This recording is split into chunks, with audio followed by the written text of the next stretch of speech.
Vamos falar brevemente sobre a figura do Cristóvão Colombo, que é uma figura quase mitológica, né? Assim, uma dessas personagens históricas assim que todo mundo já ouviu falar, todo mundo sabe assim aquele grande feito que ele praticou, no caso dele, a descoberta da América. E ele não tem assim diretamente uma ligação com a história de Portugal e do Brasil, mas o que ele fez, a, a biografia dele influenciou de certa forma muitos acontecimentos aqui na história do Brasil e de Portugal. Bem, então ele nasceu em 1451, ele era genovês e morreu em 1506.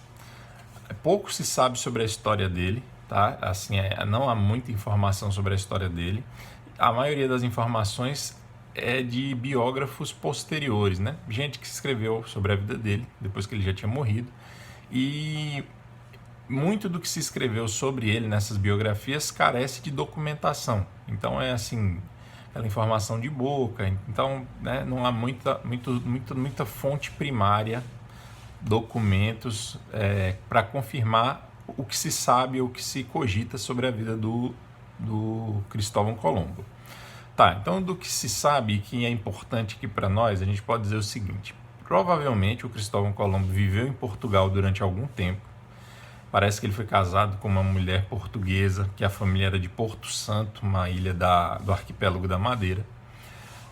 E ali ele fez algumas navegações com os portugueses, provavelmente foi até o litoral africano.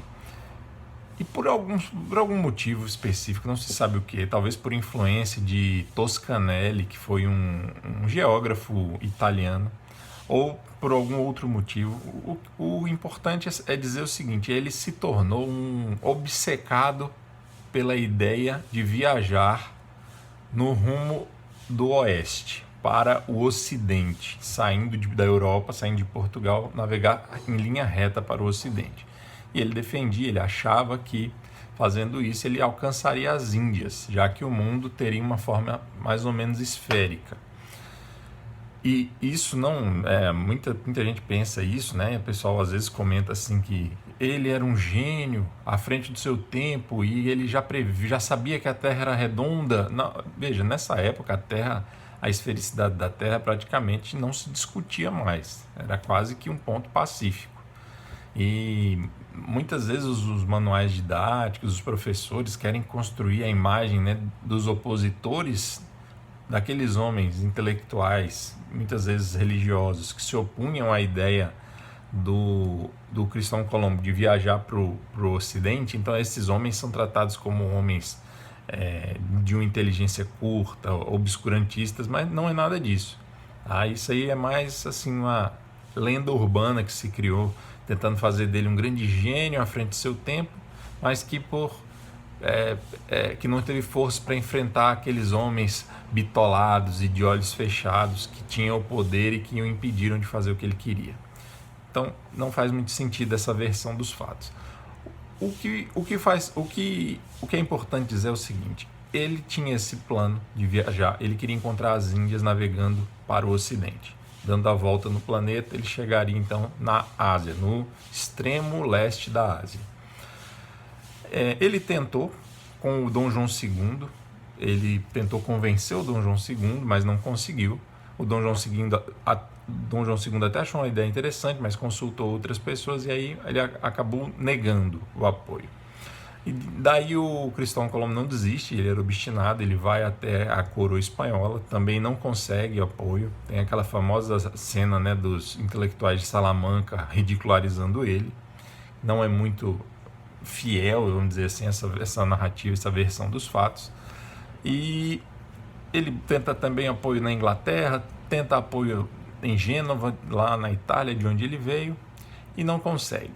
O fato é que mais ou menos não, pouco tempo antes do Bartolomeu Dias chegar, Bartolomeu Dias então contornou o litoral sul da África, a ponta lá do Cabo da Boa Esperança, e pouco tempo antes do Bartolomeu Dias voltar, o Dom João II estava cogitando dar, né, aquela oportunidade para o Cristóvão Colombo, já que O Bartolomeu Dias demorou quase 2 anos, mais de 2 anos para quase 2 anos, né? Quase 2 anos para voltar.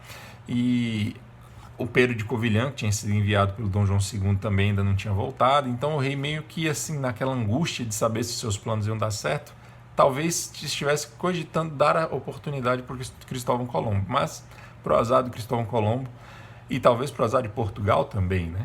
Já que o que Cristóvão Colombo vai fazer depois vai ser sensacional.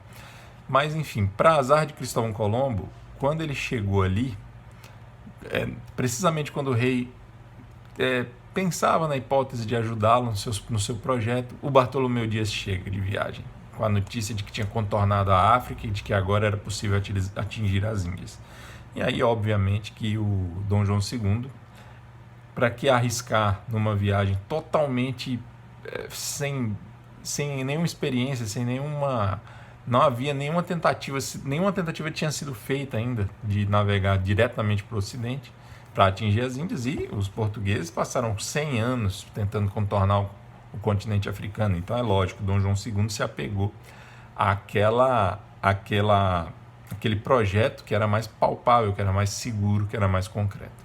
E aí o Cristóvão Colombo, mais uma vez, tem seus planos frustrados, mas fato é que, aos trancos e barrancos, 3 anos depois, com o apoio da rainha da Espanha, Isabel, ele vai conseguir recursos e com 3 naus vai navegar então sob a coroa da Espanha para o Ocidente e vai chegar nas Antilhas, aquelas ilhas ali da América Central. Depois que ele está ali, enfim, né, não é o caso de ficar narrando aqui o que aconteceu quando ele estava lá, tá? Mas enfim, a verdade é que ele jurava ter encontrado as Índias. Depois ele vai encontrar o litoral do atual México.